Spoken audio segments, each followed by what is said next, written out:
सारी चीजें प्राप्त होती हैं। सदगुरुदेव की कृपा के लिए महाराज दशरथ जी अपने गुरुदेव भगवान के पास पहुंच करके उनसे निवेदन किया। तो गुरुदेव ने उनसे कहा, बेटा ऐसा है कि मैं देख रहा हूँ, दिव्य दृष्टि लगाकर उन्होंने देखा, ध्यान अवस्थित तत्कदेन मनसा पश्यन्ते यम योगिनो। जिस तरीके से योगी लोग ध्यान लगाकर देखा करते हैं, उसी तरीके से उन्होंने देखा ध्यान लगाकर। तो उन्होंने अपने शिष्य से कहा, धरहूँ धीर हुई हैं सुतचारी, और त्रिभुवन विदित भगत भयहारी। त्रिभुवन विदित भगत भयहारी। कहा धैर्य रखिए, 4 पुत्र आपको होंगे, और ये 4 पुत्र ऐसे होंगे कि त्रिभुवन विदित, इनकी कीर्ति त्रिभुवन में फैलेगी, और भक्तों के भय को हरण करने वाले होंगे। महाराजा दशरथ के जीव में, जैसे कहेगा ना, जीव में जीव पड़ा, देसी भाषा में जो कहते हैं जीव में जीव पड़ गया। कहा, अरे गुरुदेव, मैं तो सोचता था कि हम ऐसे रह जाएंगे, आप कह रहे हैं कि 4 पुत्र होंगे, तो इसके लिए करना क्या होगा? कहा, बेटा देखो, अब इसके लिए तो करना यज्ञ होगा, क्योंकि शरीर से तो ये जो संतान आने वाले हैं ना, ये कोई संतान नहीं है, ये तो साक्षात परम परमात्मा है, उनका आगमन होने वाला है।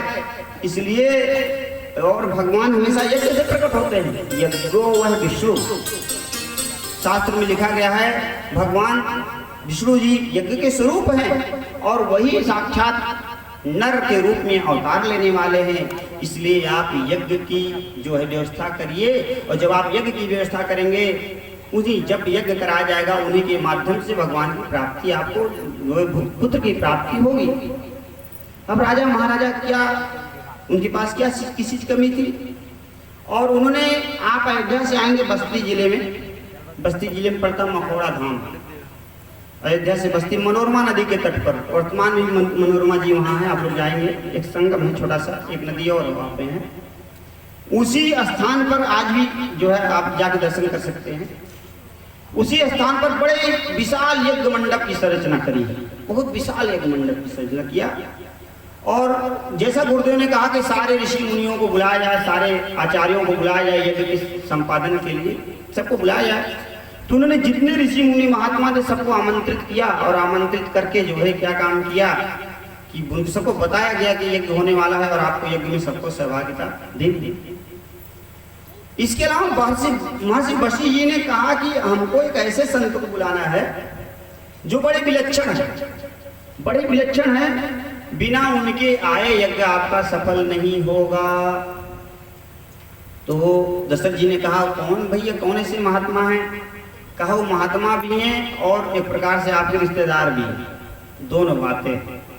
तो उनको ये बात जो है ज़्यादा मतलब गोपनीय बात थी, ज़्यादा उनको समझ में नहीं आई। तो उन्होंने कहा, कौन से महात्मा को बुलाना है?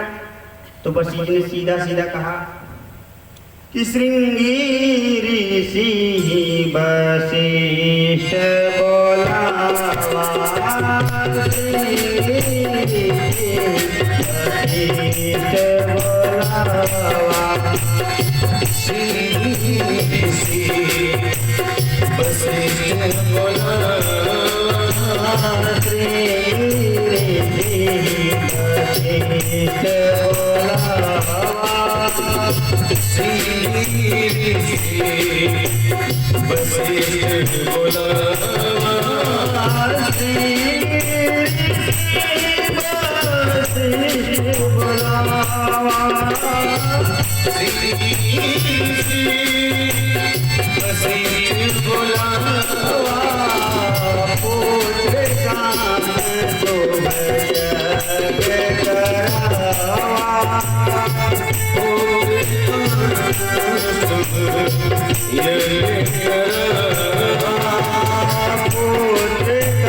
भगत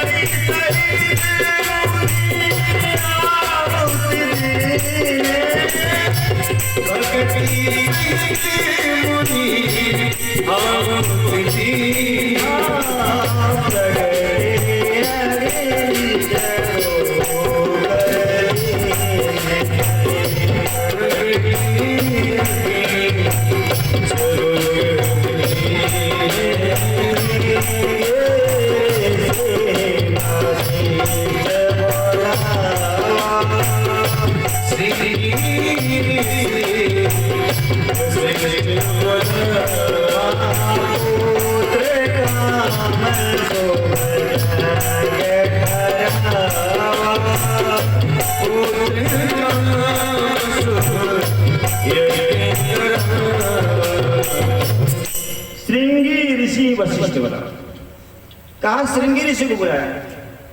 तो आज श्रृंगी ऋषि की थोड़ी सी आपको थोड़ा सा 5 मिनट के अंदर थोड़ा परिचय दे दे। श्रृंगी ऋषि कौन थे? श्रृंगी ऋषि 2 हमारे शास्त्रों में तमाम एक ही नाम के कई ऋषि पाए जाते हैं। तो भागवत में भी श्रृंगी ऋषि का प्रसंग आता है, लेकिन भागवत कथा नहीं हो रही है, राम कथा हो रही है। तो ये श्रृंगी ऋषि हैं, ये कई कश्यप के पुत्र कहे गए हैं, कई विभांडक मुनि के पुत्र कहे गए हैं, लेकिन सारी कथाएं सत्य माननी चाहिए, क्योंकि कल्प भेद हरिचरित सुहाय भांति अनेक मुनि संगाए। रामायण में या अन्य शास्त्रों में अनेक कल्पों की कथाएं लिखी गई हैं, केवल एक कल्प की कथा नहीं लिखी गई है। इसीलिए अनेक कल्पों की कथा लिखने के नाते थोड़ा थोड़ा भेद आ गया है। जैसे ऋषि मुनि मैंने बताया ना कि जान 3 काल निज ज्ञाना करतल गत आमलक समाना, 3 काल का ज्ञान जानते थे। आप आएंगे सीधा आएंगे अरण्य कांड में, मुनि एक नाम चंद्रमा ओही देखत दया लाग अति मोही। एक चंद्रमा नाम के मुनि थे, जब वहां संपाति गिरा और देखत दया लाग अति मोही, तो उन्होंने निवेदन किया कि हमारे पंख को आप क्या काम करिए, ठीक कर दीजिए। तो उन्होंने कहा नहीं, अभी आपका पंख ठीक नहीं होगा। जब सूर्य भगवान के ऊपर ये लोग चढ़ रहे थे, जटायु और संपाति, तो संपाति तो अभिमानजनक था और ऊपर चढ़ने लगा, उसके पंख जल करके गिरने लगे। जब गिरने लगा, पंख जल गया, तो चंद्रमा नाम के मुनि मिले, उनसे कहा हमारी ये पंख की समस्या ठीक कर दीजिए। उन्होंने कहा कि नहीं, मुनि एक नाम चंद्रमा ओही देखत दया लागति मोही, और ता त्रेता ब्रह्म मनुज तन धरही और तासु नारी निश्चरपति हरही। कि त्रेता युग में जो है ब्रह्म माने भगवान मनुष्य के रूप में आएंगे और वो क्या काम करें, उनकी पत्नी का अपहरण होगा। और इसके पश्चात आप थोड़ा सा एक काम कर देना, क्या जम ही पंख करो जिन चिंता, तो आपका पंख जम जाएगा, चिंता मत करो। लेकिन एक काम करना पड़ेगा, क्या तीन ही दिखाई दियो तुम सीता, जब जानकी जी का पता तुम बता दोगे तब जाके तुम्हारा पंख जम जाएगा। सोचिए घटना कब की है, घटना है सतयुग की। घटना क्या है, सतयुग की घटना है। और जो है कि बात हो रही त्रेता में आपके पंख जलेंगे, कितनी ऊंची बात। त्रेता ब्रह्म मनुष्य तन धरेंगे। दिमाग को थोड़ा विस्तार करके कथा सुनिए। माने ये घटना घट रही है उस समय जब सतयुग में ये लोग प्रतिस्पर्धा कर रहे थे, सूर्य भगवान को पार करने की प्रतिस्पर्धा कर रहे थे। और इसके पश्चात उन्होंने बताया कि त्रेता में वो आएंगे और आपके पंख तब जाकर के खिल जाएंगे, माने कि फिर से प्रस्फुटित हो जाएंगे, फिर से नवीनता को धारण करेंगे। कब, जब आप जानकी जी का पता बता देंगे। और उन्होंने कहा मैं देखूं तुम नाई गीदई दृष्टि अपार, बूढ़ भयो न तो करता हूं कछुक सहाय तुम्हार। सीता बैठ सोच रत है, बाद में संपाति ने बताया, और उनका पंख जो है जम गया। कहने का मतलब संत की जो दृष्टि होती है वो भूत भविष्य वर्तमान को भेदने वाली होती है। दिव्यम ददामि चक्षुम पश्चिमे योगेश्वर, कि हे अर्जुन मैं तुमको दिव्य चक्षु देता हूं, अपने मेरी योग शक्ति को देखो। तो भगवान केवल अर्जुन को दिव्य शक्ति नहीं देते, दिव्य चक्षु नहीं देते, बल्कि जो है वो संतों को सबसे पहले दे देते, दिव्य चक्षु भी दे देते हैं और दिव्य वाणी भी दे देते हैं कि अगर किसी को अगर श्राप दे दिया तो श्राप फलित हो जाएगा, और किसी को आशीर्वाद दे दिया तो आशीर्वाद फलित हो जाएगा। वो दिव्य वाणी का प्रभाव है। ये मतलब अपने आप में एक डिविनिटी है, स्पिरिचुअलिटी की डिविनिटी है, ये आध्यात्मिकता की एक दिव्य दशा है। और जिसकी उपासना, जिसको प्राप्त करने के लिए ऋषि मुनि महात्मा सब लोग लगे रहते हैं। ये स्थिति जीवन में हर व्यक्ति की होनी चाहिए, होती है। तो यहाँ श्रृंगी ऋषि के बारे में आपको बता रहे हैं कि विभांडक जी उनके पिता थे, और कहा जाता है कहीं की तो अलग उपमा मिलती है, लेकिन हम उस तरफ नहीं जाएंगे। लेकिन जो विशेष उपमा मिलती है कि विभांडक जी को इतना प्रबल वैराग्य था, उन्होंने सोचा कि हमारा बच्चा, हमारी तो शादी हो गई और एक पुत्र की संतान की योग बन रहा है, लेकिन हमने स्त्री के जीवन में, स्त्री हमारे जीवन में रह चुकी है, लेकिन हम अपने पुत्र को ऐसा बनाएंगे वो कभी स्त्री का मुख ही ना देखे। क्योंकि नारी जगत को भगवान की माया से उपमा दिया जाता है, ये भगवान की माया के प्रतिनिधित्व करता है। आप लोग ये मत मानिएगा हमको महाराज लोग महाराज ऐसा करें, नहीं, आप लोग नहीं कह रहे हैं, ये शास्त्र कहता है। और है भी, इन लोगों की ममता यही इतनी होती है कि अभी आपको भोजन पानी नहीं दे रही हो तो आप कह दीजिए हम जाते बाबा के साथ अब साधु बन जाए तो तुरंत आपकी ममता बढ़ जाएगी आपके प्रति, साधु बनने के नाम में तुरंत ममता बढ़ जाएगी। और इसलिए ममता ज्यादा होती है क्योंकि जो है भगवान ने जब सृष्टि की उत्पत्ति करी, ब्रह्मा जी ने, तो पहले पुरुष को बनाया। जब पुरुष को बनाया तो देखा कि पुरुषों में आपस में प्रीति नहीं है। बनाया, कोई यहाँ भाग गया, कोई वहां भाग गया, कोई वहां भाग गया, कोई वहां भाग गया, प्रीति नहीं थी। तो कहा अब क्या करें, तब जाकर के नारी जगत को बनाया, एक स्त्री की संरचना किया। जब स्त्री की संरचना किया तो पुरुष में प्रीति की वृद्धि हो गई, और जब प्रीति की वृद्धि हो गई तो पुरुष और स्त्री जीवन में आगे बढ़ने लगे और संसार की रचना जो है इस तरीके से होने लगी। माने कि पुरुष के बाद स्त्री की संरचना की गई है, इसलिए प्रीति के लिए इनका विशेष योगदान समाज में है, संसार में। और इनके अंदर अनुराग का एक बहुत बड़ा गुण होता है कि इतना प्रबल अनुराग होता है कि पूछिए मत। कहीं भी किसी से कोई विदाई हो रही है, कोई मौसी आई, कोई फुआ आई हुई है, ऐसा आंसू बहाएंगे उनकी विदाई जाते समय, जैसे लगेगा ये वर्षों की इनका जन्म जन्मांतर का प्रेम निकल रहा है। नैहर से आएंगे, नैहर से आते समय इतना आंसू, हे भगवान, कोई कुछ बात, कोई ऐसा कोई बात कह दिया, उस पर आंसू गारना शुरू कर देंगे। ये क्या है? ये मोह का प्रतिफलन है और कुछ नहीं, मोह का प्रतिफलन है। नाराज होंगी तो भी आंसू टपकना शुरू हो जाएगा। ये मोह रूपी बादल जो है में जब हवा लगती है तो जैसे बादल जो है दो चार बूंदे गिराने लगता है वातावरण के प्रभाव से, ऐसे इनके हृदय में इतना मोह समाहित होता है कि आंखों से आंसू अपने आप टपक पड़ते हैं। लेकिन इतना होते हुए भी आंसू टपक जाएंगे, रो देंगे, लेकिन इसके बाद भी स्नेह का सच्चा स्वरूप नजर नहीं आता है जीवन में। ये भी विचित्रता है। इसलिए गोस्वामी जी ने लिखा कि विधियों ने नारी हृदय गति जाने, कि ब्रह्मा जी को स्त्री के हृदय की गति का ज्ञान नहीं, क्यों उनका स्वभाव स्वरूप क्या हो जाएगा। अभी आपके लिए रो रही है, अगले पर क्रोधित हो जाएगा, कहेंगे भोजन न कराए, बने कर जाओ मन का। तो आपको समझ नहीं आएगा भाई इनका अभी तो इतना प्रेम था, इतना होता, इतना नाराज हो गई कि पूरा मोबाइल स्विच ऑफ हो गई, स्विच ऑफ हो गई। तो कहने का स्वभावता स्वरूप से अलग अलग स्थिति कान करे। ये बार हमने देखा ना कि सुबह तक तो महाराजा दशरथ इतना प्रेम, इतना स्नेह, इतना सब बखान हो रहा था, और शाम होते तो को भवन में, शाम और को भवन में महाराजा कहीं पद बिना कीन बैठाई चढ़ पकड़ रहे, नहीं मान जाओ मेरी इज्जत का सम्मान है, मेरी ये मान जाओ तो मेरी पत्नी, मेरी लाडली हो, कुछ भी मैं कर सकता तुम्हारे लिए। लेकिन कहा नहीं, प्रात होत मुनि बेश धर जो न राम बन जाए, मोर मरण राउर अजस नृप समझो मन माई। अगर सुबह राम जी बन नहीं जाएंगे तो मैं मर जाऊंगा।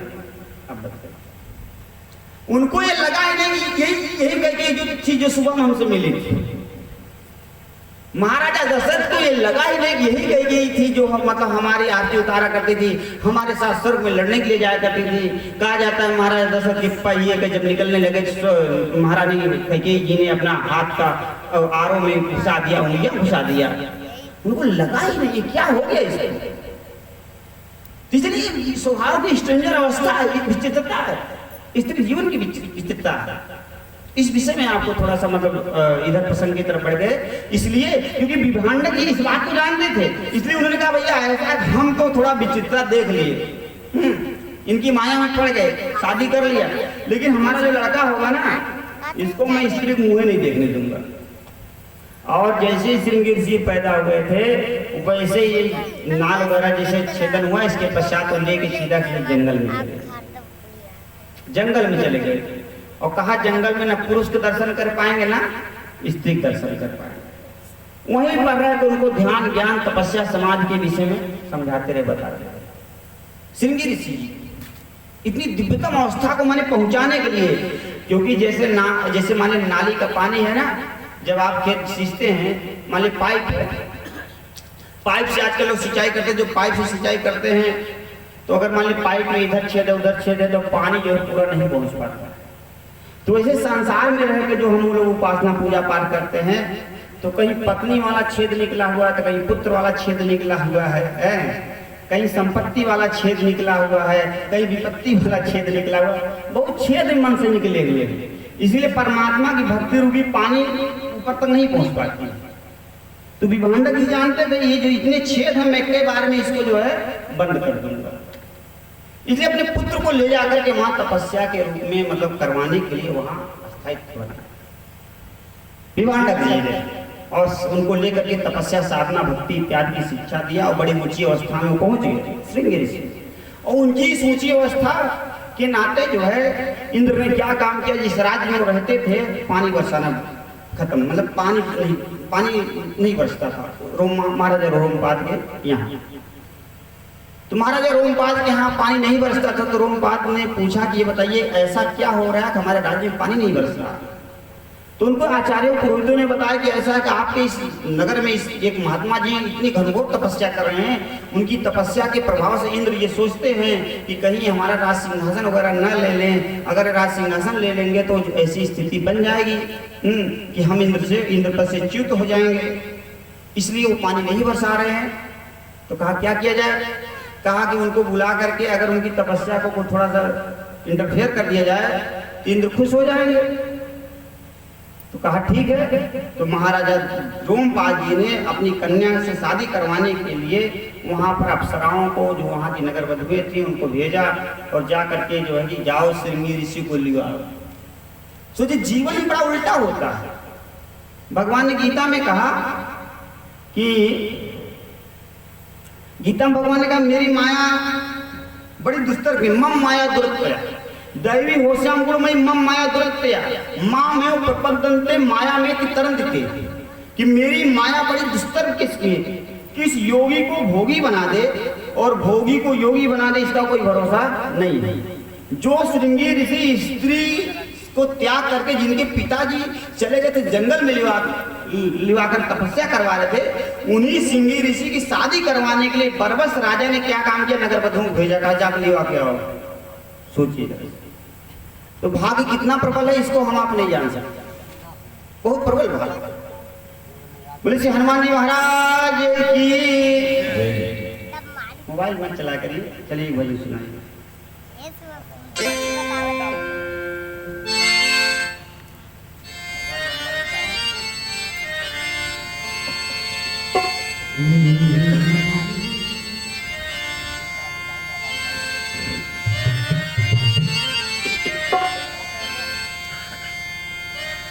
ऐसा क्या काम किया हमने तेरा,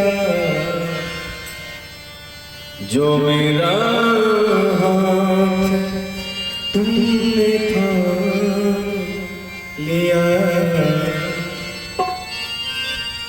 मेरी जिंदगी बदल दी तुमने, क्या जरा मैंने तेरा नाम लिया। ऐसा क्या काम किया मेरा, जो मेरा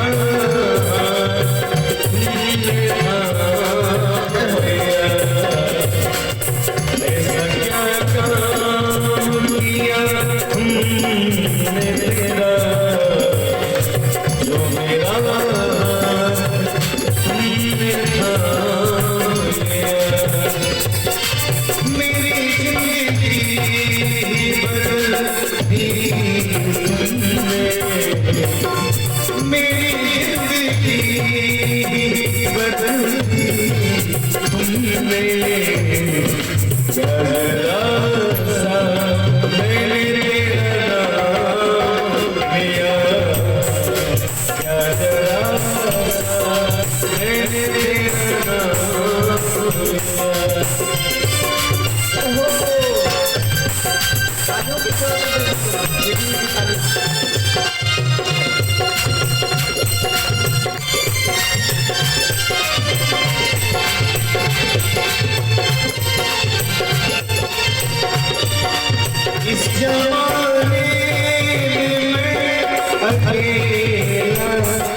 तेरी माया के रंग में लाना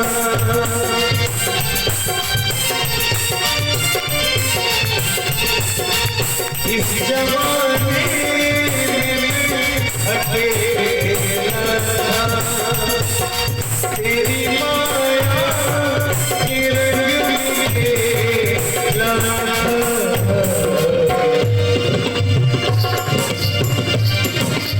तेरी माया न सताए उसको तेरी माया न सताए उसको जिसे अपना तूने मान लिया तेरी माया न सताए उसको जिसको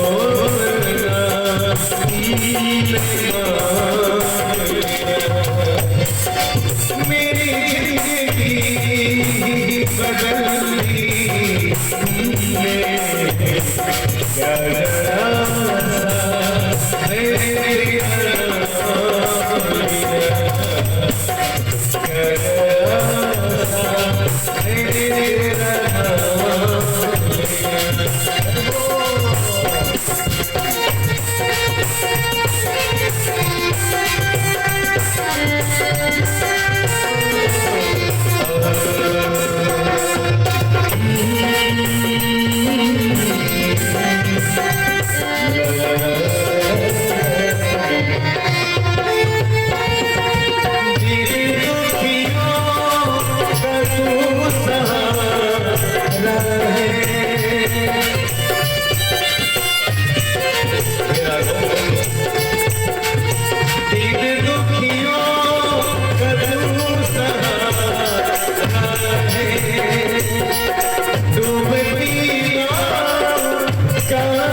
पालन। आपके बिना इस जमाने में अकेला था, इस जमाने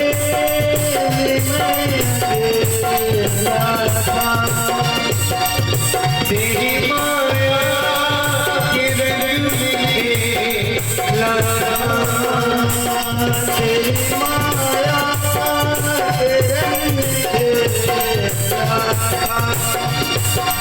इस जमाने में अकेला था, तेरी माया के रंग में लगा, तेरी माया के रंग में लगा,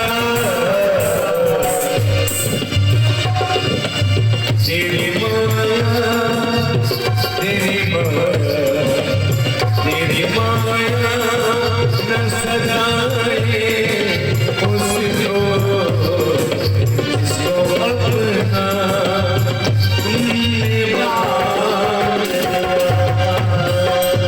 तेरी माया न सजाए उसको, जिसको अपना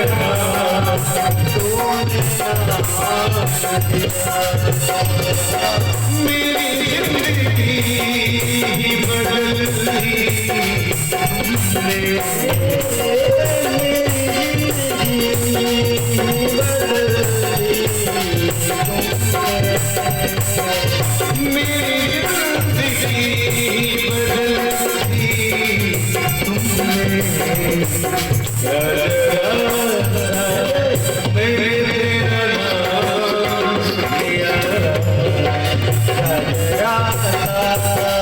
ऐसा क्या काम किया मेरा, जो मेरा तुमने काम लिया, जो मेरा तुमने काम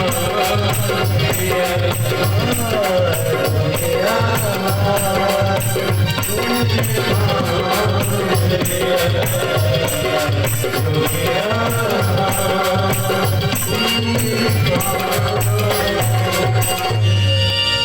मेरी दुनिया ही बदल दी तुमने,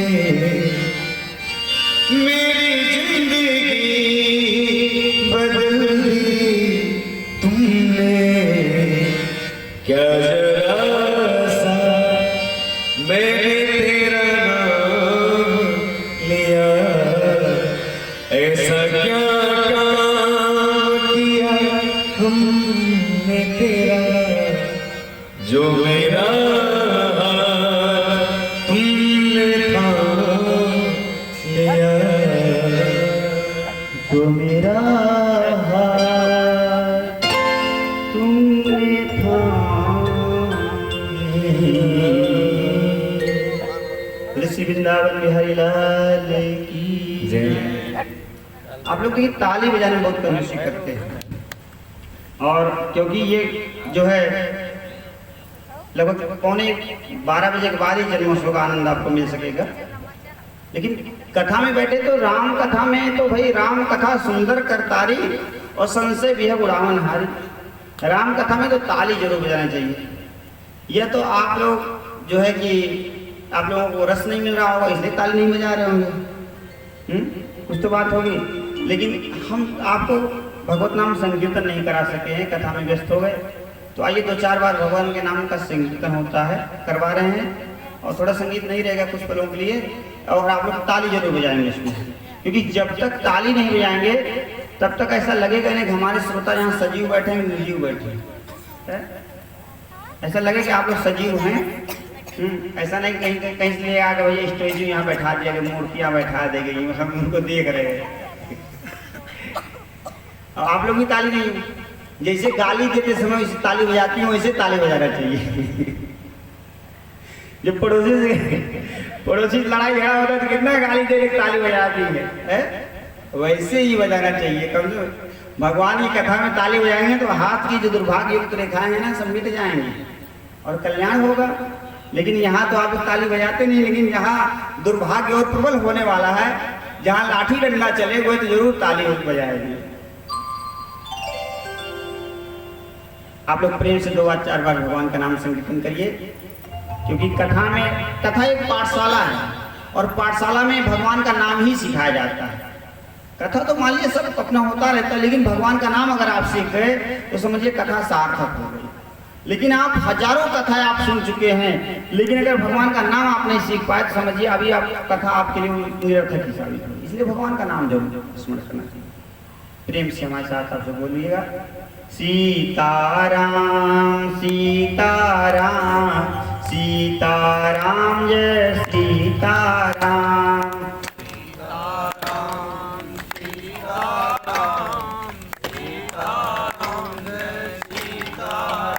जय सीताराम सीताराम सीताराम जय सीताराम।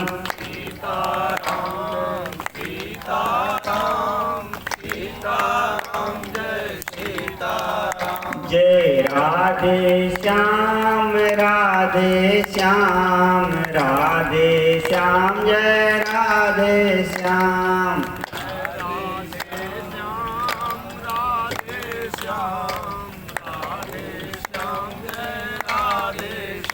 जय सीताराम सीताराम सीताराम जय सीताराम।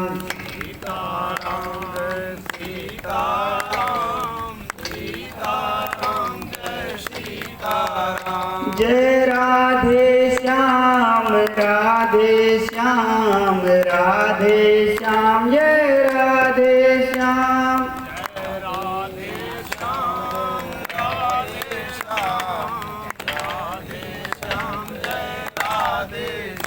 जय सीताराम सीताराम सीताराम जय सीताराम।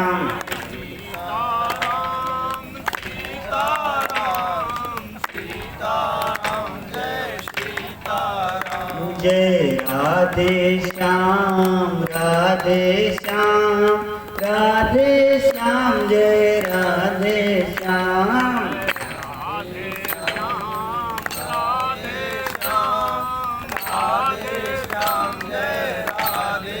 श्याम सीताराम सीताराम सीताराम जय सीताराम। सीताराम सीताराम जय हो राधे श्याम राधे श्याम राधे श्याम जय राधे श्याम।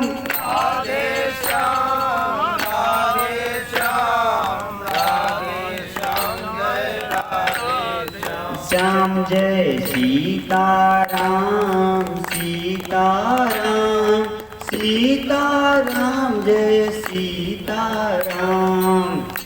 सीताराम सीताराम सीताराम जय सीताराम। जय राधे श्याम राधे श्याम राधे श्याम जय राधे श्याम।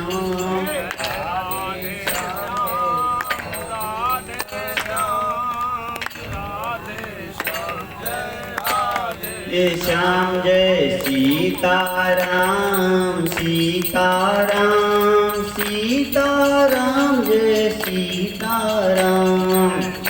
सीताराम सीताराम सीताराम जय सीताराम। जय राधे श्याम राधे श्याम राधे श्याम जय राधे श्याम।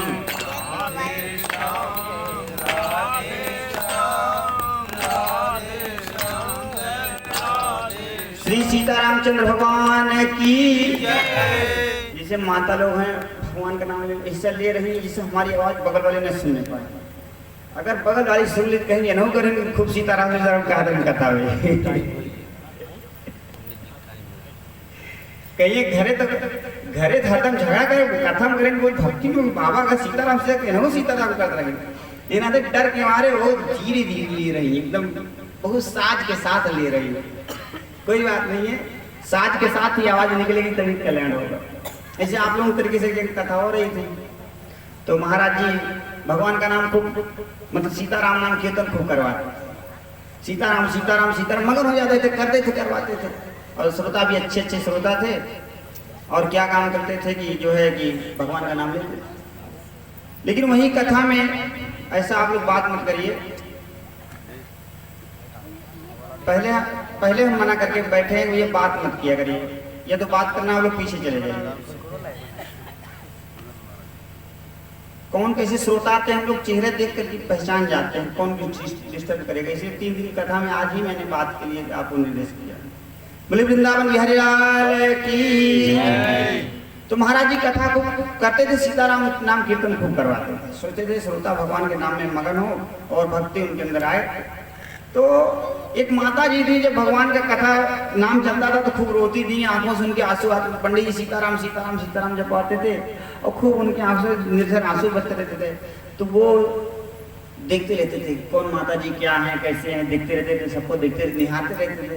उनको भी देखा अरे सब लोग भगवान का नाम लेते हैं, ये तो उनकी आंखों से एकदम आंसू बह रहा है, झरझर झरझर पानी गिर रहा है। तो उनको लगा 7 दिन कथा थी, 7 दिन में जब भी भगवान का नाम करवाते थे बड़ा आनंद सबको मिलता। तो सोचा कि लगता है कि हमारी पूरी कथा जो है माता जी ने सुना है, और क्योंकि इनकी आंखों से हमने देखा हमेशा आंखों से आंसू बहता रहता है। 7वें दिन सोचा कि थोड़ा सा परिचय इनसे कर लिया जाए, थोड़ा सा भाई कितनी इनके अंदर भक्ति है जान जाए। तो माता जी को खड़ा करा कर मैया आपने तो हमारी कथा, हम बहुत कथा सुनाए होंगे देश में और राज्य में, बहुत कथा सुनाए होंगे, लेकिन आपके जैसे श्रोता तो हमको मिला ही कोई मिली ही नहीं कि आप हमेशा जब भी भगवान का नाम चलता था आप आंखों से आंसू गिरती रहती, रोती रहती थी। निश्चित रूप से आप तो सेवरी मैया से भी बढ़ करके आपके अंदर भक्ति महारानी का निवास है, आपको मैं प्रणाम करना चाहता हूँ। तो उन्होंने कहा कि बाबा सुना हम मैं प्रणाम जिन करा, हम तो सोचत रहे कि जो कि जैसे सीताराम सीताराम सीताराम को जो जो तो अललात है ना, वैसे हमार पड़गो अललात है। और बाबा पड़गो हमारा अल्लाह चिल्ला चिल्ला तो मरी गई। हम सोच रहे तो ये न मरी आते हमारे आखिर हरदम पानी गिर रहे भैया, 7 दिन कैसे इज्जत बचाए रहा हे भगवान, 7 दिन इज्जत बचा रहा है नहीं भंडारो न पंडित जी अगर खत्म हो गए भंडारा न हो जा ये ना तो हमारे आखिर सासू आवत रहा। पंडित जी एक तो सही सही बताई देते है और हमें इना की कौन सीताराम कौन राधे साहब मत ये सोच पड़ी रही। पंडित के धन हो माता जी हम तो का सेवरी भाई समझते रहे और तो का हो तो ही जाने। तो ऐसे ऐसे श्रोता आ जाते कभी कभी कथा में। तो लेकिन ठीक है, भगवान की कथा में जो जिस भाव से आएगा उसका एंटरटेनमेंट हो ही जाएगा, आनंद उसको मिल ही जाएगा। बोले वृंदावन बिहारी लाल की। तो तुम लोगों ने कम से कम कथा में तो कथा के भाव से कथा में अगर एक कथा सुनना है, और कितने लोग हैं देखा माता जी नींद ले रही है थोड़ा थोड़ा हम तो चाहते हैं पंखा इन्हीं की तरफ घुमा दिया जाए पंखा इधर ही घुमा दिया जाए भाई। चलिए, तो सिंह ऋषि वशिष्ठ बुलाओ पुत्र काम सुजग कराओ। सिंह ऋषि को इंद्र देवता ने यहाँ महाराजा रोमपाद के यहाँ जब 12 वर्षा नहीं हो रही थी तो उन्होंने नगर वधुओं को भेजा, कहा श्रृंगी ऋषि को मोहित करो और मोहित करके ले आओ। जब वो आ जाएंगे तो हमारी जो पुत्री शांता है उसी के साथ उनकी शादी कर देंगे। जब शादी हो जाएगी तो इंद्र पानी बरसेंगे। आचार्यों ने हमको ये निर्देश किया था। नगर वधुओं के जाने की और लंबी कथाएं हैं, हम उस पर नहीं प्रवेश करेंगे, केवल इतना कहेंगे कि नगर वधु लोग जो गई, नगर वधु पहले हुआ करती थी। एक नगर में जो सर्वांग सुंदरी कन्या होती थी, जो सर्वांग सुंदरी जिसके अंदर 64 कलाओं की विशिष्टता रहती थी, उसी को नगर वधु घोषित किया जाता था। और वो राजा के लिए सम्मानित हुआ करती थी कि जो है कि उसके लिए विशेष व्यवस्था रखी जाती थी, क्योंकि वो सर्वांग सुंदर स्त्री की जो है वो पाई तभी उसको मिलती थी। जैसे आजकल भी क्या है, मिस यूनिवर्स से मिस इंडिया है, क्या क्या है, तो ऐसी बात नहीं, नवीन परंपरा है। नहीं, नवीन परंपरा थोड़ा सा बदल गया है, लेकिन ये परंपरा प्राचीन है। पहले नगर वधुएं हुआ करती थी। जैसे महाराजा मगध में जब महात्मा बुद्ध जी गए तो उसमें की नगर वधु आम्रपाली थी, जिसके लिए लाइन लगी थी, उसको दर्शन करने के लिए लाइन लगी थी। जैसे मतलब महात्मा लोगों को दर्शन के लिए लाइन लगी रहती है बड़े बड़े कुंभ के मेले में, वैसे लाइन लगी हुई थी। महात्मा बुद्ध का ये लाइन किस लिए लगी हुई है? कहा नगर वधु की एक झलक पाने के लोग लाइन कतार में खड़े हुए हैं। आम्रपाली के समय की बात कर रहे हैं, महात्मा बुद्ध के समय की, तो उस पर नहीं जाएंगे केवल। मतलब उस समय भी नगर वधुएं हुआ करती थी और अपने नृत्य से, अपने संगीत से, अपनी सुंदरता से लोगों को मोहित करती रहती थी। राजा उन पर अपना जो होता था न्यौछावर लुटाते रहते थे। तो नगर वधुओं को भेज करके उन्होंने क्या काम किया, श्रृंगी ऋषि को मोहित करवा लिया। सोचिए जरा, श्रृंगी ऋषि को मोहित करवा लिया नगर वधुओं को भेज करके। कितनी बड़ी बात होती। दैवी होश्याम गुणमयी मम माया द्रव्या, मेरी माया बड़ी दुस्तर किस्म की है। श्रृंगी ऋषि छोड़िए, नारद जी भगवान के करीब से आए थे, नारद जी मोहित हो गए। नारद जी तो भगवान के करीब से आए थे और उन्होंने कहा जीता काम अहमित मन माही, कि मैंने कामदेव को जीत लिया। भगवान ने कहा ठीक, कामदेव जीत लिया, दिखाते हैं तुमने कितना कामदेव जीता है। बिरजो मगमा नगते सत जोजन विस्तार, श्री निवास पुरते अधिक रचना विविध प्रकार। ऐसा नगर रचा है, लक्षण सब विलोक उर राखे, कछुक बनाई भूषण भासे। सारे लक्षणों को अपने हृदय में रख लिया और देख रूप मुनि बीरत विसारी। कन्या की सुंदरता को देख करके मुनि को बैराग एकदम डैमेज हुई। और क्या सोचते हैं, क्या होता है उस समय कि जप तप व्रत न होई ते ही काला, जप तप व्रत होई ते ही काला, जप तप व्रत न होई ते ही काला, जप तप व्रत होई ते ही काला, जप तप व्रत न होई ते ही काला, जप तप व्रत होई ते ही काला। विधि मिलाई कामन विधि माला,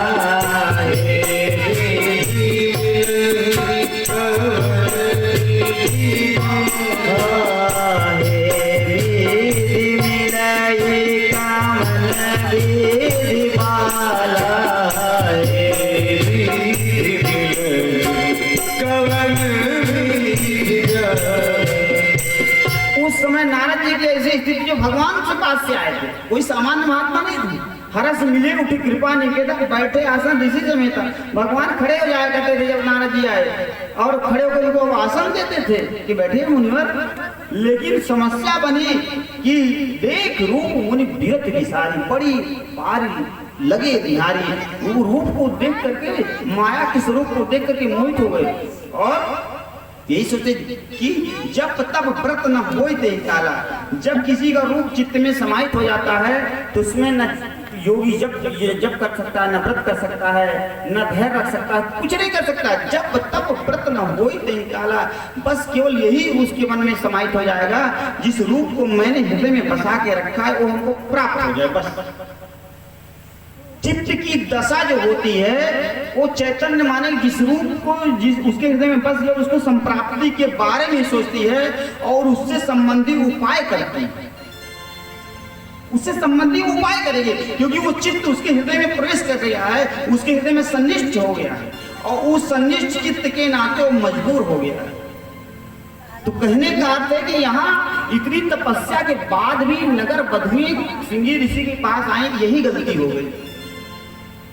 चित्त सन्निविष्ट हो गया मुनि के हृदय में। नगर वधुओं का चित्त, नगर वधुओं की अदाएं, नगर वधुओं की कलाएं, नगर वधुओं की मोह वाणियां, और उनकी स्पर्श इस तरीके से उन्होंने इनकी संवेदनाओं को जीता ऋषि के कि चित्त एकदम से उनके स्वरूप में लीन हो गया। विभांडक जी आए और उन्होंने पूछा कि बेटा आज तुम्हारा मन समाधि में नहीं हो रहा है, तुम ध्यान में नहीं जाना चाहते हो, तुम्हारा चित्त कुछ चंचल सा हो रहा है, लगता है तुमको कुछ विशिष्ट चीजें कोई गड़बड़ चित्त दिख रहा है तुम्हारा। तो उन्होंने कहा नहीं पिताजी मैंने कुछ ऐसा नहीं है, बस ऐसे केवल अब जानते हैं स्त्री संबंधी चित्त, जिसका चित्त स्त्री संबंधी हो गया है, जिस स्त्री का चित्त पुरुष संबंधी हो गया है, वह जो है उसमें छिपाव रखता है, वह उस चीज को व्यक्त नहीं करता है। अगर उस चीज को व्यक्त कर दे तो समझिए कि जो है उसके चित्त से भ्रम मिट जाएगा। लेकिन ये एक ऐसी अवस्था, एक ऐसी दशा होती है कि व्यक्ति चित्त का चिंतन करने में इतना समय व्यतीत करता है और उस चित्त के चिंतन में उसको लगता है कि यही सारा संसार है, इट्स द होल वर्ल्ड, यही संपूर्ण संसार है और इसके बाहर कुछ भी नहीं। अपनी भावना को वो जो है दूसरे पर नहीं व्यक्त करता है, ये व्यक्त तब करता है जब उसको ये लगता है कि हाँ प्राप्ति के नाते इसकी आवश्यकता पड़ेगी तब। तो यहाँ मतलब ये साइकोलॉजिकल तथ्य आपको बता रहे हैं कि श्रृंगी ऋषि भी यही सोच रहे हैं कि अगर हम अपने चित्त की दशा को भगवान पिताजी से बता देंगे तो कोई समस्या हमारे लिए खड़ी हो सकती है और अपनी भावनाओं को गुरु जी से यानी अपने पिताजी से व्यक्त नहीं करते। सोचने वाली बात। तो कहने का मतलब अगर ये बात हमारे जीवन में घटित हो रही हो, ये समस्या हमारे जीवन में आपके जीवन में घटित हो रही हो, बैठा है उधर बिस्तर पर लगा दीजिए ना, विश्राम करें, चारपाई वगैरह दीजिए, कोई बात नहीं, चाहे जहां बैठे। अगर ऐसी चीजें घटित हो रही हैं, साइकोलॉजिकल कंडीशन, हमारे यहाँ युवा भी बैठे हुए हैं, उनको ध्यान में रखना चाहिए। तो अपने इस चित्त की दशा को आप अपने आचार्य से या अपने गुरु से या अपने माता पिता से, कन्याओं को माँ से या बहन से या अपने जो जिनको ज़्यादा लाइक करती हैं उनसे जरूर शेयर करना चाहिए। नहीं तो अगर शेयर नहीं करेंगे, निजी चित्त के चिंतन में इस तरीके से मनलीन हो जाएगा तो एक दिन क्या होगा कि वही मनमाना होगा कि जाके कोर्ट मैरिज कर लिया, जाके ये कर लिया, जाके वो कर लिया, फांसी लगा लिया, आत्महत्या कर लिया और पिता और माता जानने में ही नहीं और पता चलेगा यहाँ कुछ से कुछ और हो गया। ये केवल चित्त के चिंतन का प्रभाव है, नॉट फॉर एनी हियर, और कुछ भी नहीं, नॉट फॉर एनी कंडीशन, कुछ है नहीं, केवल चित्त का चिंतन है बस। और इसी चित्त के चिंतन के नाते बड़े बड़े ऋषि मुनि फंस गए। हमारे आपकी क्या बस की बात है, श्रृंगी ऋषि फंस गए और फंस गए। तो एक दिन विभांडक जी नहीं थे आश्रम पे और नगर वधुएं जब जान गई, साइकोलॉजिकल कंडीशन पढ़ लिया कि अब मेरे बिना इनका मन नहीं लगता है,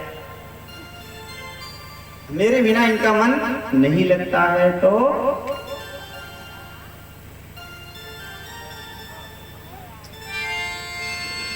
अच्छा गा देते हैं, मन में आ गया है गजल थोड़ा सा और गा देते हैं, आप लोग अन्यथा मत लीजिएगा। अब एक प्रकट हो गया तो गाने का प्रयास करते हैं।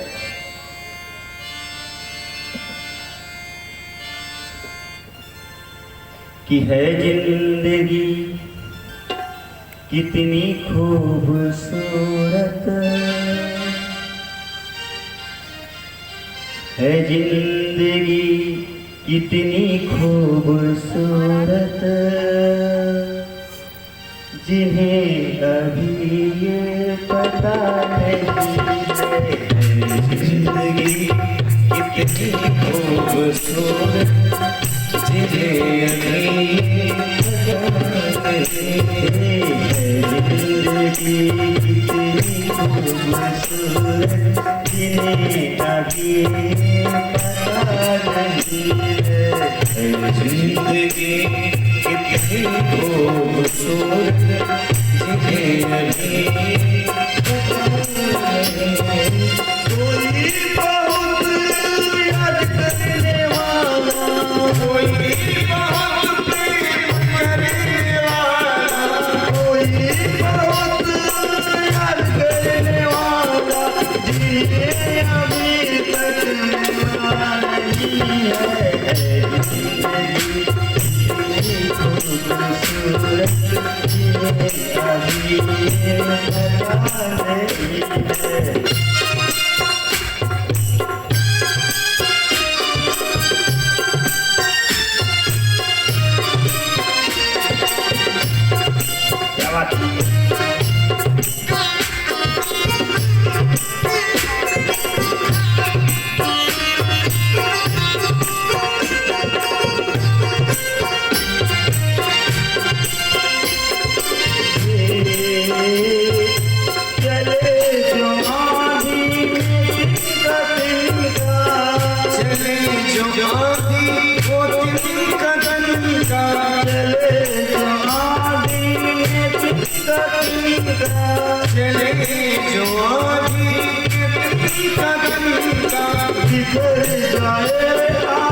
अभी पता नहीं है जिंदगी कितनी खूबसूरत है भी पता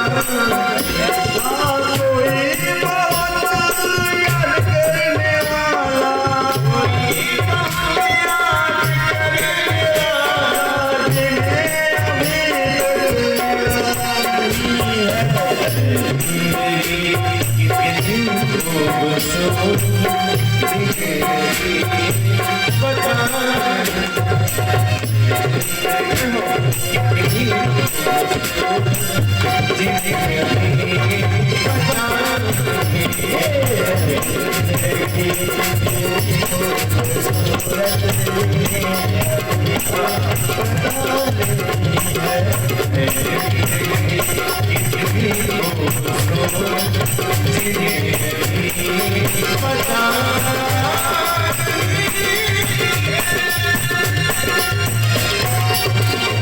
बोले श्री वृंदावन बिहारी लाल की जय। तो चित्त एकदम से प्रेम में लीन हो गया नगर बधुओं पे। इस तरीके से लीन हो गया कि नगर बधुएं एक दिन आए श्रृंगी ऋषि कहिए ऐसा आश्रम करने से कोई फायदा नहीं है। अगर हमको आप पसंद करते हैं, हमारे साथ रहना चाहते हैं, और अभी तो हम आपके साथ थोड़ी बहुत अटखेलियां करते हैं, लेकिन अगर आप परस्पर अटखेलियां करना चाहते हैं हमारे साथ तो आपको यहाँ से चलना पड़ेगा। और श्रृंगी ऋषि कहते हैं हमको अब आपके बिना कुछ अच्छा ही नहीं लगता है, हमको हमारे पिताजी अच्छे नहीं लगते हैं, हमारा ये उपवन अच्छा नहीं लगता है, ये फूल की खुशबू अच्छी नहीं लगते हैं, ये पशु पक्षी ये जीव जंतु हमको कुछ भी नहीं अच्छे लगते आपके बिना, हम तो बस आपके साथ जाना चाहते हैं। और इस बात को लेकर के नगर वधुएं जो है श्रृंगी ऋषि को लेकर के चली आई महाराजा रोमपाद के नगर में। जैसे रोमपाद जी के नगर में श्रृंगी ऋषि का आगमन होता है वैसे घनघोर वर्षा होती है इंद्र जी के द्वारा। और जब इंद्र जी के द्वारा घनघोर वर्षा होती है तो क्योंकि चित्त स्तरण हो चुका था, चित्त स्तरण हो चुका था, इसलिए नगर वधुएं ने केवल नगर वधुओं का काम केवल ले आना था, किसी प्रकार के और चीजों का उनको जो है कि आदेश नहीं था। जैसे लेके आए महाराजा रोमपाद ने अपनी कन्या को जो है उनके सामने रखा, क्योंकि उनका चित्त पहले से स्तरण हो गया था, इसलिए उनको शादी की आवश्यकता थी, संत को शादी की आवश्यकता थी, चित्त की स्थिति वैसे हो चुकी थी। नगर वधुएं ने अपना काम कर दिया, अपनी कन्या को सामने रखा, शांता को सामने रख करके उनकी सगाई करा दी गई। और सगाई करा दी गई मतलब श्रृंगी ऋषि के साथ शांता की शादी हो गई। यही श्रृंगी ऋषि को यज्ञ कराने के बुलाया गया है यहाँ अयोध्या में। तो इसीलिए गोस्वामी जी ने लिखा कि श्रृंगी ऋषि वशिष्ठ बुलावा पुत्र काम शुभ यज्ञ करावा। श्रृंगी ऋषि को बुलाया गया और वो उन्होंने आकर यज्ञ कराया। तो जब यज्ञ कराया तो अग्नि देवता वहाँ से प्रकट हुए, और प्रकट होने के पश्चात उन्होंने हाथ में कहीं कहीं खीर का वर्णन आता है, कहीं कहीं फल का वर्णन आता है।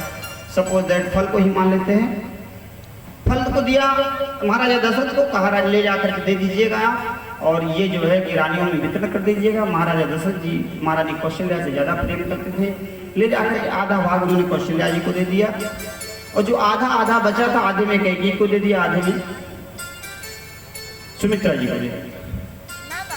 और जब सुमित्रा जी को दे दिया तो वहाँ एक घटना घटित होती है हनुमान नाटक इत्यादि के दर्शन से, कि चील आती है श्री सुमित्रा जी का फल जो है लेकर के उड़ जाती है। सुमित्रा जी का फल लेके उड़ जाती है। सुमित्रा जी सोचती हैं कि लगता है कि हम ऐसे कैसे रह जाएंगे, और उनकी हृदय में भी पुत्रवती होने की अभिलाषा थी, रोने लगती हैं। जब रोने लगती हैं तो क्या होता है कि कैकेयी और कौशल्या जी अपना आधा मतलब कौशल्या जी अपने में से आधा और कैकेयी जी अपने में से आधा आधा निकाल करके सुमित्रा जी को दे देती है। इसलिए सुमित्रा जी के 2 संतान उत्पन्न हुए, और दोनों संतान उत्पन्न हुए तो एक जो लक्ष्मण जी थे वो राम जी के साथ लग गए, और जो शत्रुघ्न जी थे वो भरत जी के साथ। देखिए दान का फल वापस आता है। तुलसी पंछी के पिए घटे न सरिका नीर, दान किए धन न घटे जो सहाय रघुवीर। यानी दान करने का तुरंत परिणाम भी मिल गया कि कौशल्या जी ने दान किया था तो उसी के फल राम लक्ष्मण जी के रूप में मिल गए, और कैकेयी ने दान किया था तो शत्रुघ्न के रूप में मिल गए। तो ये, और यहाँ एक प्रश्न ये उठता है जो फल चील लेके उड़ गई थी उसका क्या हुआ, क्योंकि दैवी फल था उसका भी तो कुछ होना चाहिए। तो कहा जाता है वो फल लेकर जब उड़ी थी, उसी समय अंजना मैया जो है आंचल फैला करके सूर्यदेव से प्रार्थना कर रही थी कि हमको कुछ ऐसा आप प्रसाद दीजिए कि जैसे हम पुत्रवती हो जाए, जैसे हम पुत्रवती हो जाए। तो वही चीज उस फल को वहां उनके आंचल में गिरा दिया। जब उस फल को आंचल में गिरा दिया, अंजना मैया ने उसको प्रसाद के रूप में पाया, तो उसी से हनुमान जी का भी जन्म हुआ है। बोले श्री हनुमान जी महाराज की जय। बात समझ में आई कि नहीं आई? तो इस तरीके से हनुमान जी का एक जन्म का एक कारण ये भी है, और बाकी और भी तमाम कारण है हनुमान जी के जन्म के। कभी 5 कारण हैं, और ये मैं अपने मन से नहीं कह रहा हूँ। तमाम ग्रंथ हैं, हनुमान नाटक के अलावा हनुमान अंक इत्यादि गीता प्रेस से प्रकाशित हैं, आप उसमें भी पढ़ सकते हैं। तो कहने का उसी से हनुमान जी का भी जन्म हुआ है।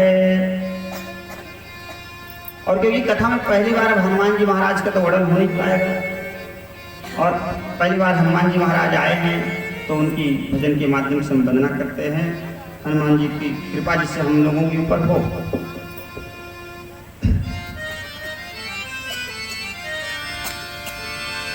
कि लाल लंगोटा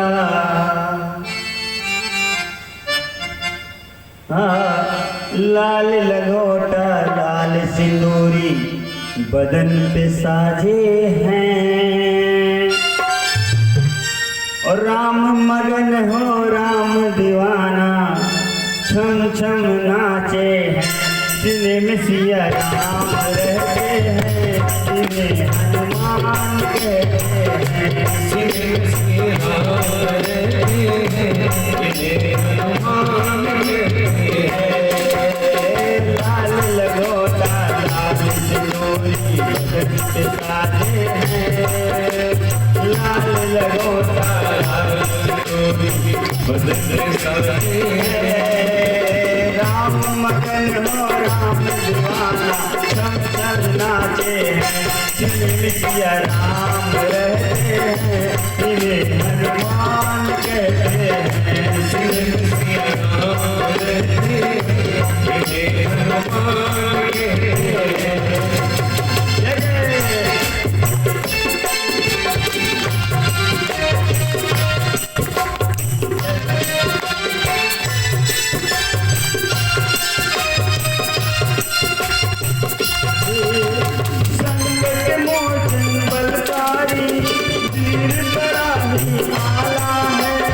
राम प्रभु की खुदा को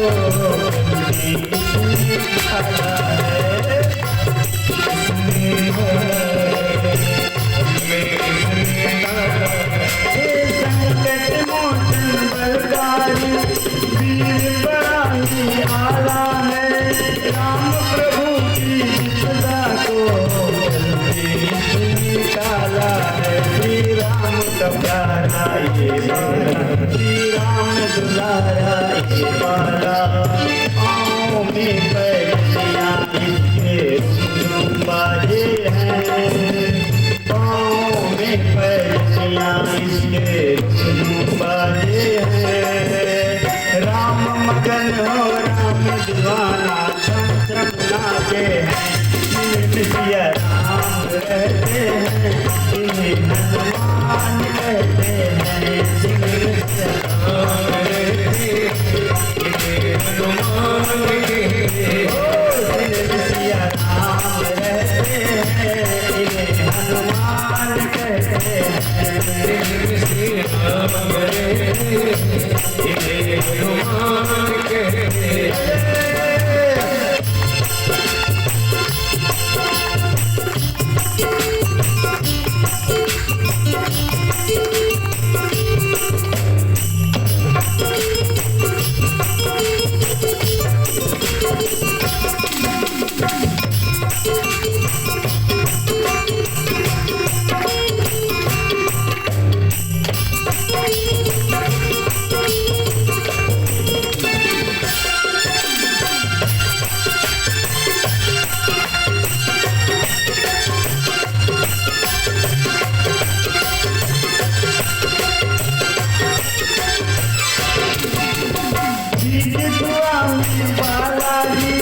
इस दिन शीश झुकाते हैं स्वामी बाला जी इस दिन शीश झुकाते जाकर के हनुमान जी हम तो बोले गाते हैं जाकर के हनुमान श्री राम कन्हैया श्री राम दुलारा श्री राम कन्हैया श्री राम दुलारा राम जी के संग के भाई साया है राम मगन हो राम दीवाना चंचल नाचे सिया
हनुमान जी की शक्ति आप लोगों अंदर नहीं प्रेस कर रही है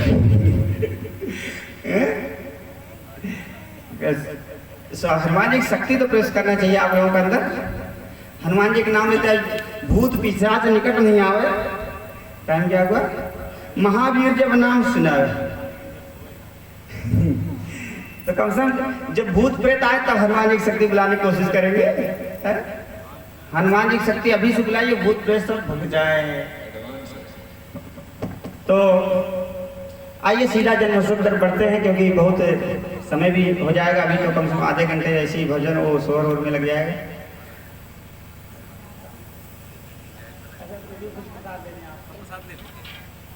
इधर आइए।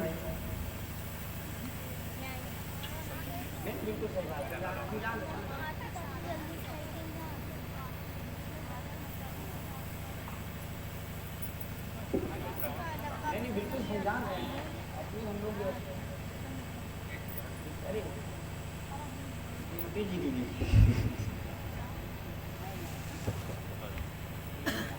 भाई हम लोगों को सबका ध्यान रखना पड़ता है। श्री वृंदावन बिहारी लाल की।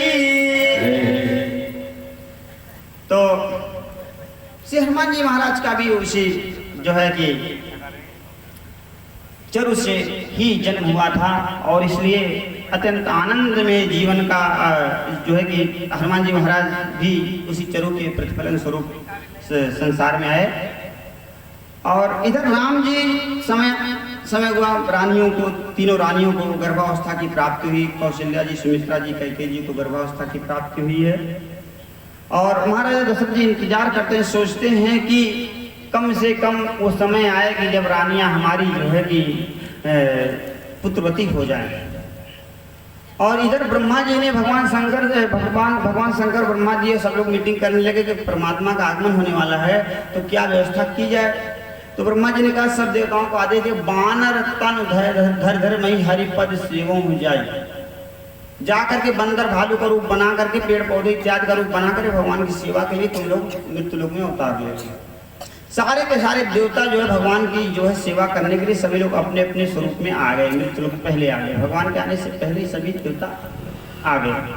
और यहाँ जो है कि ब्रह्मा जी खुद जामवंत का रूप बना कर आ गए। इंद्र क्या है, इंद्र बाली का रूप बना करके आ गए। सूर्य भगवान सुग्रीव का रूप बना करके आ गए। और जो है कि तमाम प्रकार से सारे बंदर भालू अपने अपने जो है अवतार ले लिए। ब्रह्मा जी ने भगवान से कहा प्रभु आपके अवतार का समय हो गया है। भगवान ने कहा बिल्कुल हो गया है, मैं चलूंगा, मृत्यु लोक में अवतार लूंगा। नवमी तिथि मधुमास पुनीता शुक्ल पक्ष अभिजीत हरिप्रीता। भगवान नवमी तिथि को शुक्ल पक्ष में अभिजीत मुहूर्त जो भगवान को प्रिय है, नवमी तिथि मधुमास पुनीता शुक्ल पक्ष अभिजीत हरिप्रीता, मध्य दिवस अति शीत न घामा। ठीक दिन के 12 बजे, जैसे आज रात का लगभग 12 बजने वाला है, बज गया। बोले श्री रामचंद्र भगवान की। भगवान जब आते हैं रात के 12 बजे आते हैं। कन्हैया आए वो भी रात के 12 बजे और राम जी आए तो दिन के 12 बजे है। कन्हैया भगवान श्री राम जी दिन के 12 बजे और कन्हैया आए रात के 12 बजे। तो भगवान के 12 बजे का जो समय बड़ा प्रिय। नवमी तिथि मधुमास पुनीता शुक्ल पक्ष अभिजीत हरिप्रीता, मध्य दिवस अति शीतल घामा, पावन काल लोक विश्रामा, शीतल मंद सुरभ बहकाऊ, हर्षित सुर संतन मन चाऊ, वन कुस्मित गिरिगन मनियारा, बहाई सकल सहिता मृधारा, सो अवसर विरंच जब जाना, चले सकल सुर साज विवाना, गगन विमल संकुल सुरयु था, गाँव ही गुण गंधर्व बरु था। सारे ब्रह्मांड में अमृत बरसने लगा। समुद्र नदियाँ, समुद्र जो खा रहा था अमृत बरसाने लगा। हवाएं शीतल हो गई और चंद्रमा जो है अपने अमृत स्वरूप में हो गए। सूर्य भगवान की रोशनी एकदम छाया के पुतले हो गई। अयोध्या में आनंद होने लगा। सारे गंधर्व लोग अपने बाजे बजाने लगे। ब्रह्मा जी भगवान की आरती करने लगे। शिव जी तांडव करने लगे भगवान की मस्ती में। और ठीक नवमी तिथि को मंगलवार के दिन ठाकुर जी ठीक 12 बजे अयोध्या धाम में प्रकट होते हैं। गोस्वामी जी को लिखना पड़ा।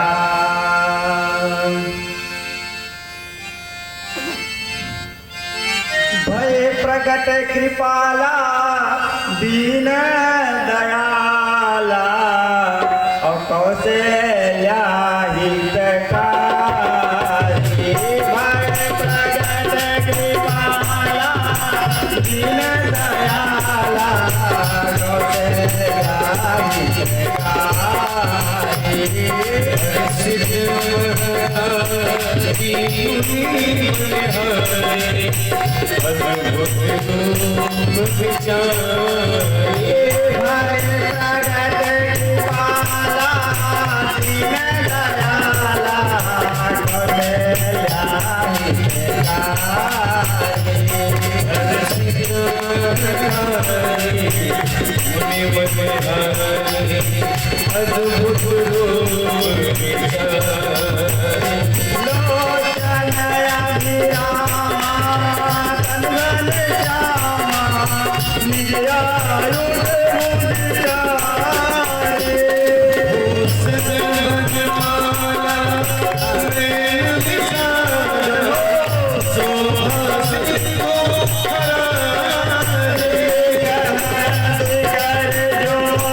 भगवान का आगमन हो रहा है, तो आप सब हृदय से भाव बनाइए।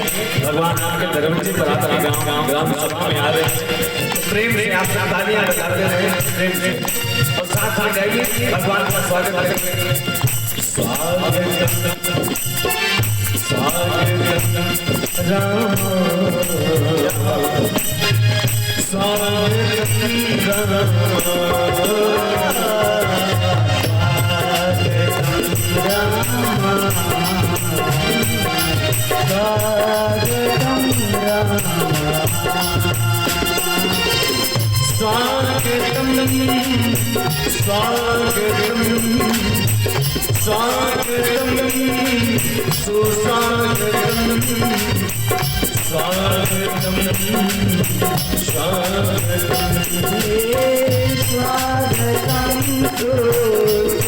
स्वागतम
भगवान का जन्म सब लोग हाथ जोड़ लिए हृदय में भगवान को प्रकट कर लीजिए अपने।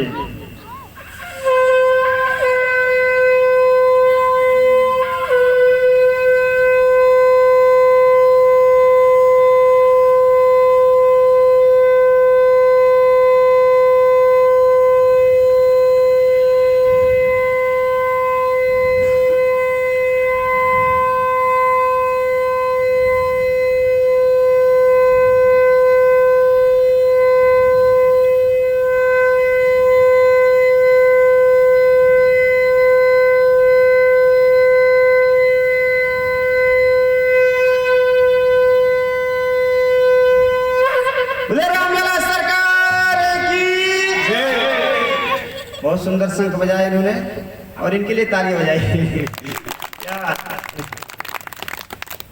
तो ठाकुर जी अयोध्या में ठीक 12 बजे दिन में प्रकट हुए और प्रकट होने के पश्चात भगवान चतुर्भुज रूप में आए।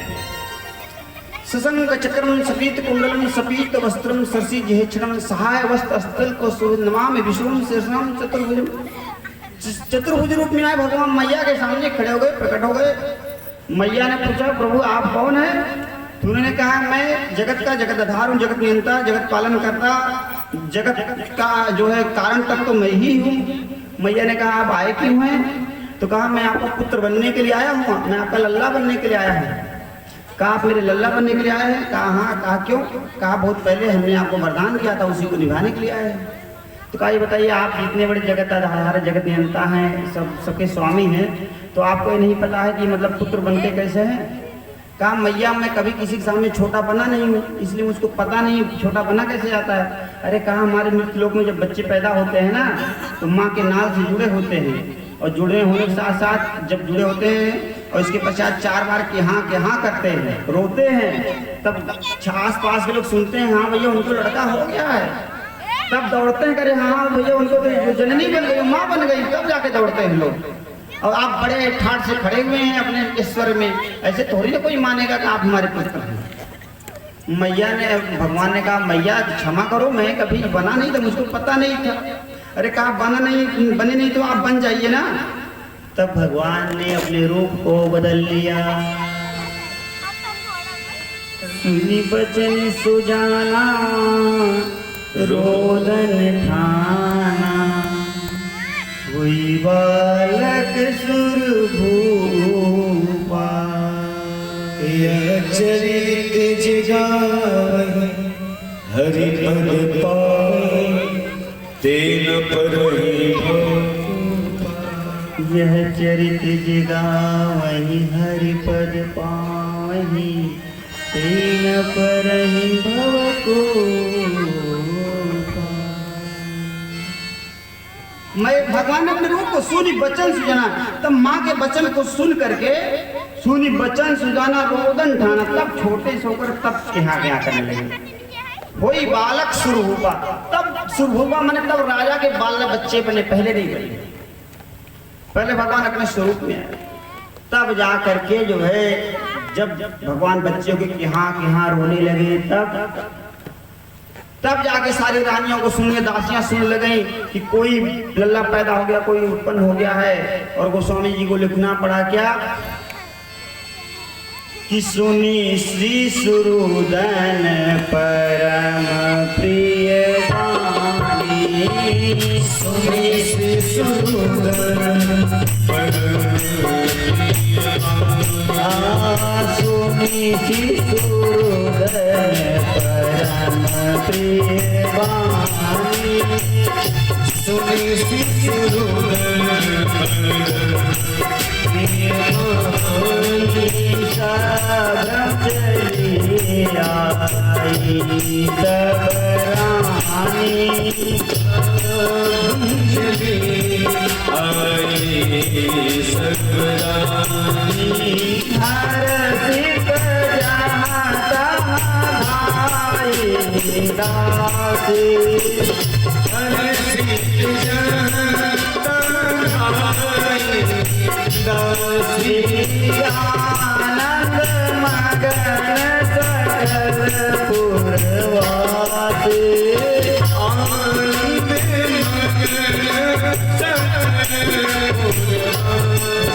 सकल पुरवासी। दशरथ पुत्र जन सुनिकाना, दशरथ पुत्र जन सुनिकाना।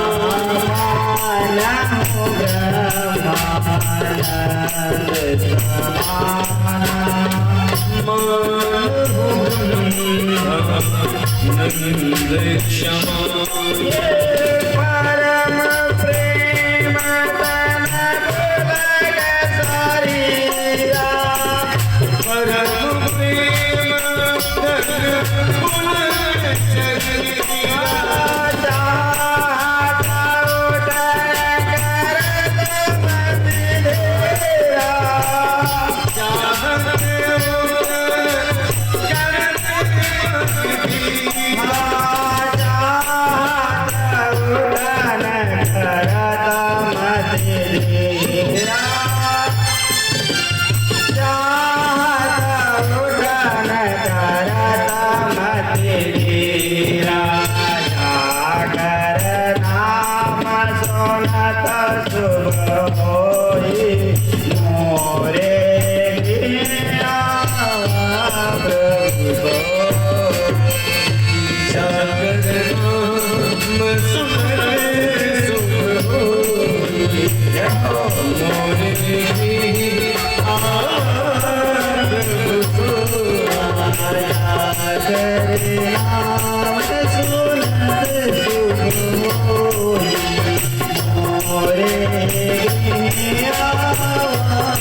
मोरे गृह आवा प्रभु सो।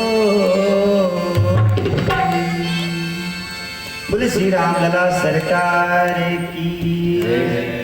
दशरथ जी को सूचना मिली कि जिसका नाम सुनने से बड़ा आनंद की प्राप्ति होती वही हमारे यहाँ आ गए हैं और सारी रानी अयोध्या में आनंद है। जे सर्वस दान दीन सरताऊ जे पावा राखा नहीं ताहू। सारे दान उठाया जा रहा है, साहब सोहर वाद्य यंत्र नित्य गीत संगीत चल रहा है, सभी खुशियां मना रहे हैं, आनंद से झूम रहे हैं पूरी अयोध्या में। महाराजा दशरथ ने कहा कि लाओ बुलाओ बजाओ बाजा, कहा कि ले आओ और खूब संगीत वाद्य यंत्र हो, दान लुटाओ, भोजन कराओ सबको और जितना सोना चांदी सरपिया सब राजमहल से लुटा दो। महाराजा दशरथ के अंदर तो इतना आनंद था वो लुटा रहे थे और इसके अलावा नगर वासियों को इतना आनंद था कि जो लोग पा रहे थे वो लोग भी लुटा रहे थे। उनके अंदर ये स्वार्थ नहीं था कि हम पा रहे हैं सोना चांदी सरपी तो रख लें, वो भी लुटा रहे हैं। इतनी संपदा लुटाई गई पता ही नहीं चला गया कहाँ, किस ब्रह्मांड में चला गया, क्योंकि वहां सारे के सारे देवता लोग भी आए थे। गोस्वामी जी को लिखना पड़ा कि मास दिवस कर दिवस भा उमरम न जानई कोई और रथ समेत रवि था के वो निशा कवन विधि हो।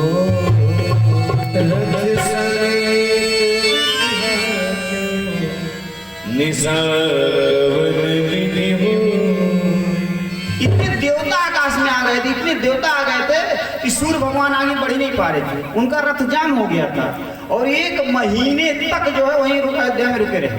1 महीने तक ब्रह्मांड की व्यवस्था को भगवान ने अपने ढंग से संचालित किया जिससे ब्रह्मांड में व्यतिक्रम न होने पाए। मास दिवस कर दिवस हुआ, 1 महीने का दिन हुआ अयोध्या, लेकिन समस्या कोई जान नहीं पाए दिन 1 महीने का हुआ, क्योंकि खुशी के फल जो है वो जाने नहीं जाते हैं कि हाँ भैया कितने दिन कितना समय रहा। अब 3 दिन बीती का कोई पता नहीं चला, कोई पता चला नहीं, पता चला नहीं। 3 मिनट पहाड़ हो जाता, लोग अरे महाराज बोर हो रहे हैं, बोर हो रहे हैं। अनायास 20 बार मोबाइल चला चला के लोग देखेंगे, बोर हो रहे हैं, लेकिन मोबाइल भी बोरियत नहीं दूर कर पाती। लेकिन 3 दिन निकल गया और लेकिन भगवान की कृपा से कुछ पता नहीं चला। ऐसे ही 1 महीने निकल गए लेकिन पता नहीं चला। आनंद मनाया जा रहा है अयोध्या में और जो जहां लुटाया जा रहा है देवता लोग पा रहे हैं, दूसरे ब्रह्मांड में लुटा रहे हैं, तीसरे ब्रह्मांड में उस सोना चांदी रुपये पैसा सतियों पता नहीं चलो गया, कहीं समुद्र में जाकर गिरा होगा, कहीं कुछ पता ही नहीं चला। जय पावा राखा नहीं ताहू, कोई रखा नहीं, सब लोगों ने लुटा दिया।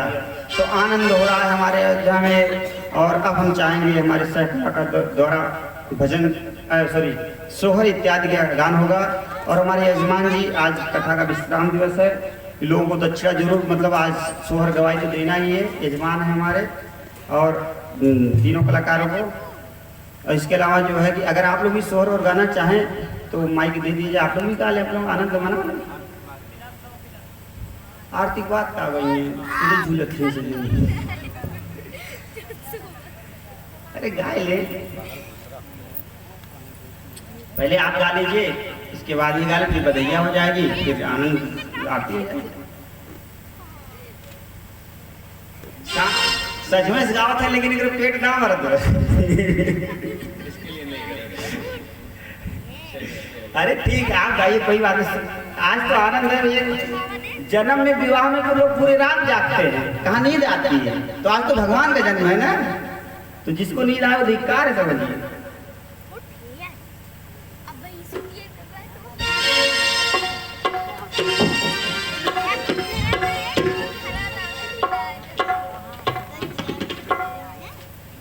और सोहर और गवाही केवल हमारे यजमान नहीं, जिनको भी देना होना होगा दे देंगे। भाई कलाकार हैं आप लोग, सुंदर सुंदर भजन सुन कर आए हैं, यथासाध्य जो अपनी सेवा देना